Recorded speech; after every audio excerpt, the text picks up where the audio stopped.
Aduh, kenapa nak top up online tak lepas-lepas daripada tadi ni?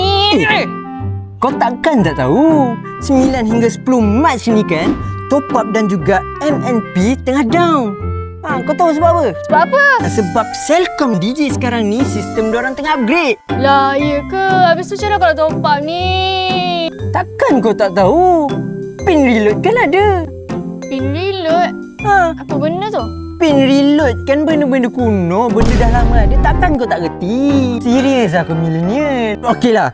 Pin reload ni kau boleh dapatkan top up Digi saja. Ingat tau, Digi sahaja. Okay. Dekat mana-mana kedai berhampiran. Kat KK ke, dekat 7E ke, ataupun kedai Aceh sebelah rumah kau pun boleh. Kedai Aceh pun boleh? Tak perlu kan nak ngurat orang Aceh tu. Kalau kau dah dapat top up, kau akan dapat resit macam ni. Kertas ni kau nampak je kertas ni. Harga dia RM5 baru. So, kau nampak pin ni. Kau boleh masukkan pin ni dalam phone kau. Macam mana nak buat? Kau tengok sini. Star 122, star, kau masukkan 15 pin digit ni. Lepas tu kau tekan pagar. Lepas tu kau call lah. Senang je rupanya. Try. Oi. Senang lah. Senang Macam tu je. Aduh, benda ni pun nak ajar. Dah tua-tua pun